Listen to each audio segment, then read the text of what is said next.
guys, nasaan tayo ngayon? Way natin ngayon ay papuntang Padre Pio. I think this is Santo Tomas pa rin, no? This is Santo Tomas. Yan. This is Santo Tomas, Batangas. So ang road na to ay road papuntang Padre Pio. Tapos ang lusot na ito ay Talipa. Yes, this is the road.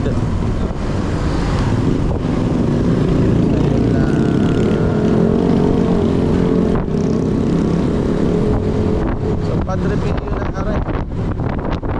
Tama ba? Hindi ko alam kung anong sakto. Tama ba yung road na aray? Yung last na duman ako rito, hindi ko lang tanda kasi it was a long time ago. May umiis ito kay Vivo. Higiin ka lang tuloy. It was a long time ago. Pabaliktad.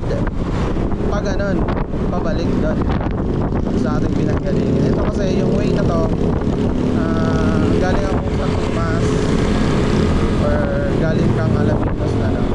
So diretso ito. So yung aking way dati galing dun. So hindi ko natanda yung ano ba to?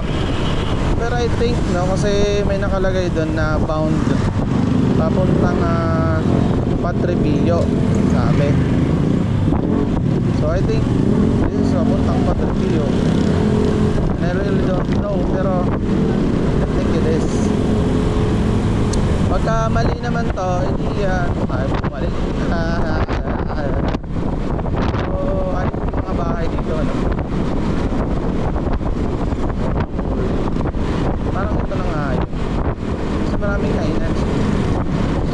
Actually maraming kainan papuntang Padre Pio kasi nga maraming mga turista na yung mga kaibigan natin, mga Katoliko. So pupunta sila kay Padre Pio para so para hindi sila magutom, kailangan nila kumain. Kaya nila kainan dito. Maraming putasan, kainan,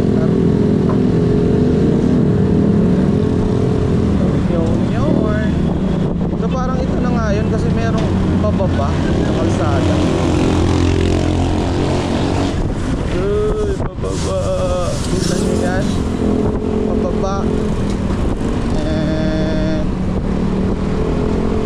So yun yung mga kaibigan natin dyan, mga followers natin, mga viewers natin, mga nanonood dyan, mga nakikinig dyan. Ito po ang road papuntang Padre Pio, Santo Tomas, Batangas po ito, no? So yung road na to, diretso yan papuntang Lipa. So this is the Padre Pio actually. Ayan, that's it. Yan ang Padre Pio. So hindi naman tayo pupuntaran, diretso naman tayo. So diretso to. So yun yung mga followers natin, mga lalo na yung mga OFW na nakatira dito. Malalaman natin yung mga nakatira dito sa Santo Tomas, Batangas, na ang road ay Padre Pio. Tapos lusot niya ay doon Lipa, Batangas. Mga Batanggenyo, siyempre Batangas pa rin po, Santo Tomas, Batangas. Diba? So ganito yung kanilang kalsada rin. So ito na po yung sitwasyon ng lugar na ito sa ating mga OFW, lalong lalo na. Ito na po yung kalsada nyo.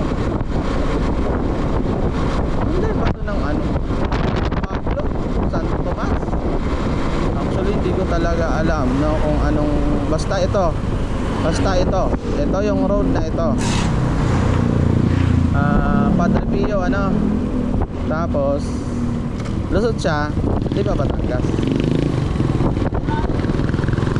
Merong diversion road yun sa Lipa. Name yun.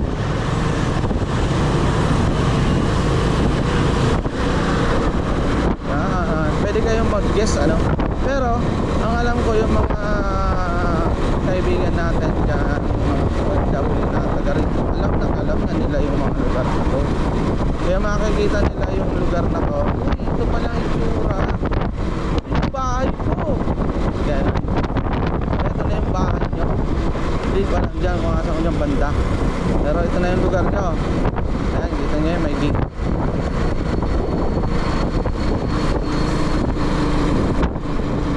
So ang oras natin ay 1:30 in the afternoon.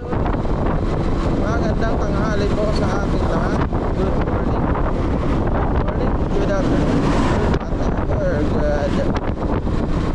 diretso tayo. At ang pinakikinggan natin music ngayon ay hindi ko alam, pero I think from Green yung kumanta ng toothpaste, gusto ko ng toothbrush, mayroon din toothpaste. Yan, may school dito, titignan natin kung anong lugar to. San Isidro, right, San Isidro Elementary School. Anong lugar to? Talagang matagay dito Ang maganda lang dito, syempre sa daan na to, walang mga truck na mga malalaki. Hindi katulad ng mga national road talaga na may talagang truck doon. Montesiawa, Leletis pa. Oy! Akala ko may butas kumalakas. Kaya alam nyo, maganda yung ano rito. Pwede kang tumira dito, no? Medyo magandang ambience. Magandang ambience. Makakabili ka ng lupa rito, lagyan mo bahay. Ayun, lungsod ng Santo Tomas. Yan, sabi ko under to ng Santo Tomas. Santo Tomas. Kasi paano Padre Pio? Santo Tomas yun Yun lang. This way, Malbar. Ayoko ron sa Malbar. So diretso tayo. Shit, saan na naman yun? Okay, yun. Tatry ko yan minsan yung way na yan, kung saan man lulusot yan. Diba na yan? Diba na yan, min? SIDC Feeds Sales Outlet. So ito yung sinasabi nilang shortcut kung ikaw ay manggagaling ng Lipa tapos gusto mo pumunta ng Alaminos or kaya sa Tomas. Feeling ko mas mas malapit, mas shortcut. Medyo shortcut ito. At saka maliban sa shortcut niya, ma-appreciate ko kasi wala siyang traffic. So yun yung pinaka best part doon. Wala pang traffic. Hindi ka maboboard, you just have to drive. Pagka nasa traffic ka kasi, minsan mag-aantay ka mga ilang minuto, matulog ka pa dyan. Meron na rin itong Alphamart, ano? So may mga Alphamart dito, ibig sabihin marami ang nakatira dito. Kasi ang alam ko dyan sa Alphamart din, kapag meron kasi silang feasibility study about na magtatayo sila ng Alphamart. So doon sa lugar na yon, so may mga taong doon, may mga tao, maraming tao nakatira, maraming bahayan. Ayan, tulad na ito, housing, ayan, may developer dyan, ng mga realty developer. Yun, dun magtatayo ng Alphamart. At saka tatayo na yan ng Dale. Ayan, magkakasama yan sila, Alphamart, Dale, tapos papasok na tong si 7-Eleven. Ayan, yan na, magsisimula ang lahat na sila magkakagulo-gulo. Ayun, yun ang maganda dito sa mga na yan, pero tawag yan mga tulad ng Alphamart,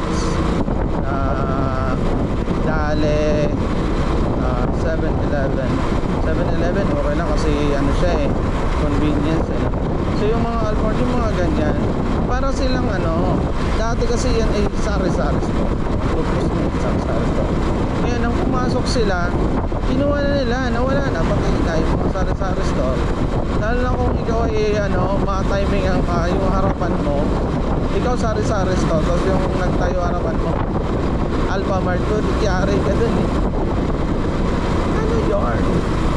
Kalaban mo, ano, parang SM. Tahimik dito, maganda. Alam nyo yung mga OFW natin dyan. Pwede nyo mag-invest ng ganito. Maganda pa yung lugar dito. Hindi siya crowded. Ayan o, nagpapatayo na nga sila. Ay, parang ng bahay. Diba? Pero I think siguro na may medyo mahal na rin ang lupa rito. Naglalaro siguro ito sa mga 1,500 to 2,000 per square meter, or baka umabot na rin ng 3,000. Pero ang alam ko sa mga malapit sa bayan, may access malapit sa kalsada, yung National Road, malapit sa malls, malapit sa public market, yung mga ganyan. Nagmamahal na ang presyo ng per square meter ng mga lupa. Price nila yun, nagmamahal kasi nga nagiging ano siya ang dating, para siyang commercial ano. Dito siguro makamura pa dito, makapresyuhan ng mga lupa, makakabili pa kayo ng mas mura. Ano to? Anlungan Events Place. May mga events place pa na dito. May mga kainan din ano, maliban dun sa bungad, yung malapit dun sa may Padre Pio, maraming kainan talaga dito. Pagdating dito, meron din. Kaso nga lang siguro ang kanyang pinaka-marketing dito medyo mababa na. Kasi alos yung mga bibili service, mga na-local eh. Natin dito! Dahil ko! May fountain sa hindi nakita eh. Yun, may kabayo. Uy, kabayo man. So, diretso lang tayo rito. Lalabas tayo sa Lipa na yun. Ala, may ongoing pa na ginagawa. Patay. Hindi na bata natataarap. Tas na. Okay lang naman. Nag-aayos ng drainage. Ayos ng drainage ano. Siguro ito is a DPWH I think, or this is a private company na nag-aayos ng kanilang yun o, mga panalukal sa barangay. They're cleaning man. Grass cutter pa. Try mo yan. Ito maganda rating yun naman. Alam nyo medyo malamig dito. Oo, ngayon dito dahil sa mga puno malamig siya. At saka ma-appreciate nyo yung ano niya, nature niya no? Maganda. Mayat pa dito.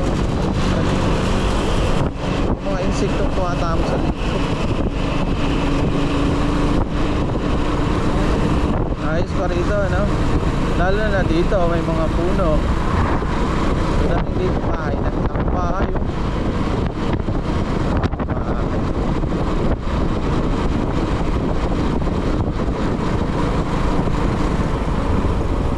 San Luis. Yun, ito alam ko rito diretso to. May bumaba ng ano, tapos may to. Sangma. Kung hindi ka rito, hindi mo kabisa, talagang lipat ka dyan. Ito diretso tayo. So ito malapit na to. Malapit na to din sa Lipa.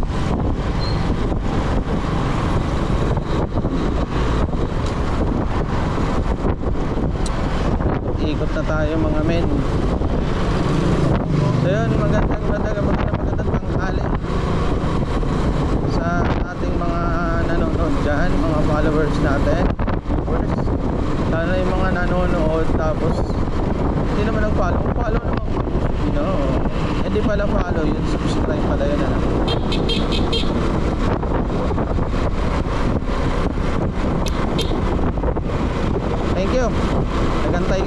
kahit wala naman akong uy! Ah, shoot! Yan o. Hey! Ayos pa rito. Magandang lugar dito mga men. Malamig pa kahit hindi na ulan. Lalo ngayon medyo pa ulan. Kaya yung panahon no, parang uulan eh, naambon na nga ata. Pero malamig dun.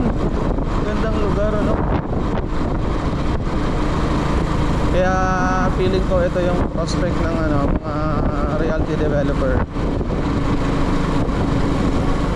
Ito talaga yung kanilang mga tinatarget para yung kanilang market para dun sa mga OFW, at the same time yung mga nagtatrabaho sa Maynila na taga rito rin. Ito yung kanilang pinaka-probinsya, Batangas. So yun ang target, ano, yung taga-room kumikita na, uy ito meron na rito mga bahay, so pwede na kayo dito kumuha ng bahay sa amin. Ito yung place. So pag nakita, okay dyan, maganda dyan, kukuha na sa bahay. So kaya kung pili nila ng mga ganito, medyo liblib ng konti para yung ano, alam mo yung nature, ano, ambience nandoon, local na local. Alam kung ikaw ay nakatira sa mga ganito, baga dito ka lumaki, so siyempre mamimiss mo yung lugar na yun, kukuha ka ng bahay. Yes sir. Ayos sa hotel dito. Aba, kung ikaw nakatira diyan, kaganda. Pugi eh. Kahit hindi konkreto bahay mo dyan, kahoy lang din, malamig yun. Laking truck. Hindi mo nadaan pala dito mga truck. Tara sa Phoenix. Ganda ng ano nito, ano, tulay.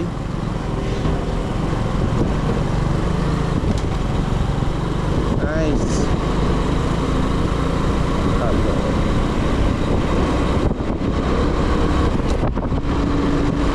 Yes sir. Yung mga tricycle din ano? Pero bihira siguro dito yung mga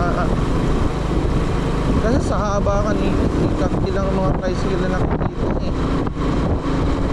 Bihira ang ano, siguro mga private talaga yung bang bihira kasing kalsada, mga sasakyan, mga motor. Kaya mainit na naman. Pag nakikita nyo ganito, malapit ka na sa likod, mainit dun. Ganda ng lugar nito. Ito yung subdivision, the Brookside at Summit Point. Phase 3 A, B, C, D. Yan. Si Bea Alonso yung kanilang endorser. Kailan ka tayo mag-endorse ng mga ganyan? Wala. Nag-endorse sa atin. Ganda ng motor mo boy. Sakang sakal.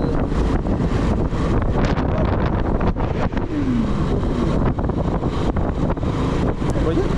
Sakit sa dibdib naman yun. Biglang split na gano'n motor.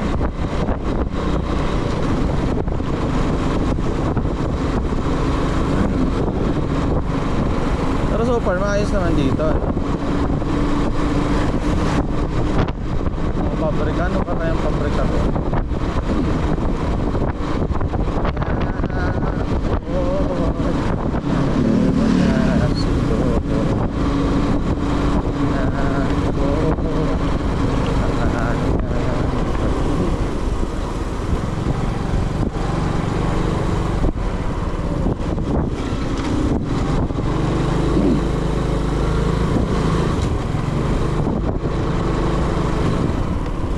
Na ang problema lang dito, medyo sira ang kanilang kalsada. Yung kanilang konkreto rito ay mga giba-giba ang kalsada nila.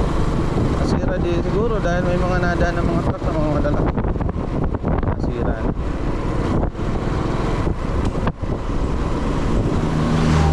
Then, magandang tanghali sa atin lahat, lalo yung mga viewers natin na OFW. Ito na po yung way na umuulan na, walasik, nabutan pa ako ng ulan.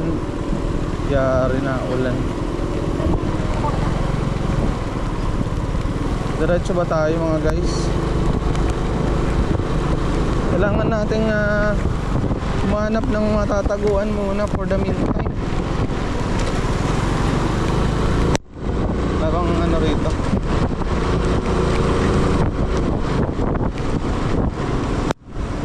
Pero parang saglit lang, parang pabus lang.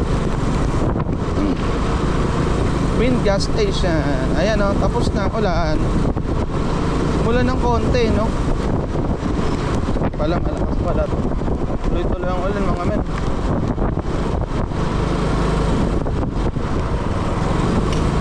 Wala na, patapos. Wala na. Wala na yung ulan, kaya diretso na tayo. Sisilong sana ako. Ayan na naman ang kalsadang sira.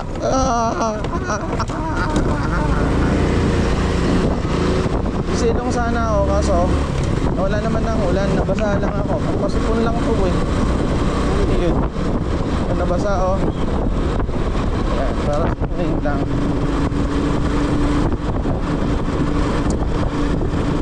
Kaya ating camera medyo masama-masa.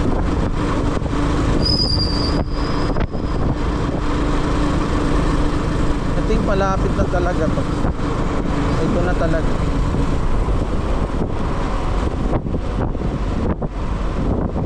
Ayan o, yung lugar na to, ganda. Meron lang akong pera pambili ng lupa, bibili na ako rito. Ayan o, ganda. Diba? Sa tuan, ayan to, welcome. Barangay Santa whatsoever. Ito na ba?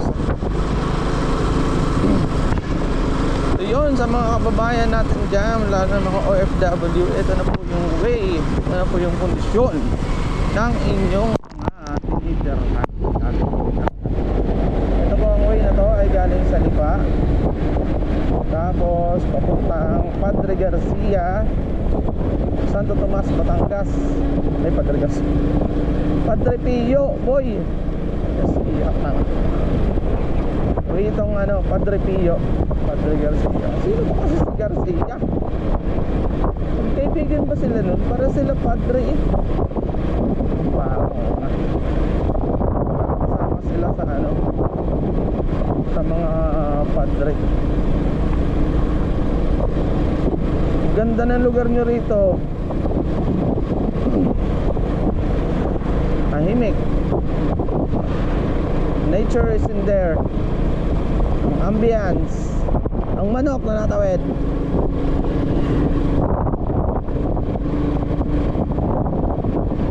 Oh, nice.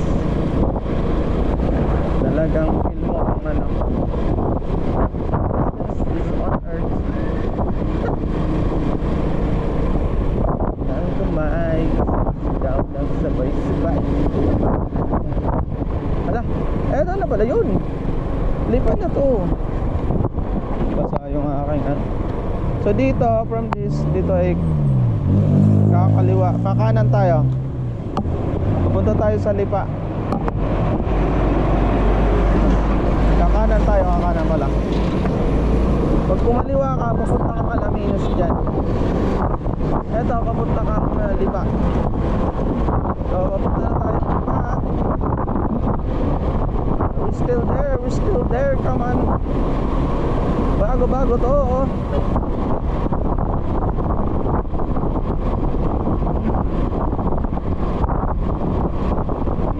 Tayo ng line. Ay saan?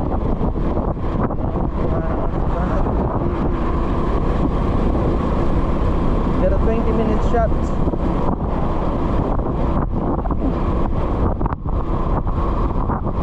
Alam ko na yung lugar ko.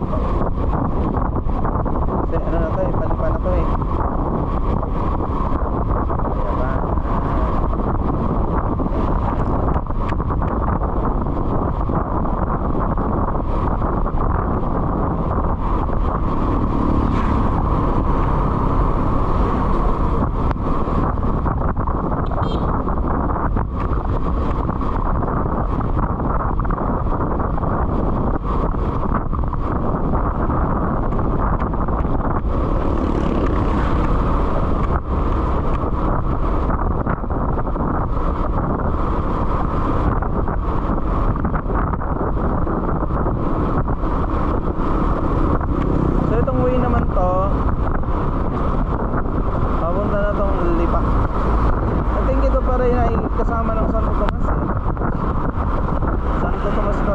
ito? Ito ay Lumbang. Ay ano na to? Hindi pa na to, parang ganyan. Kaya ako to Lumbang. Hindi pa na to, pare, barangay Lumbang. Hindi pa barangay.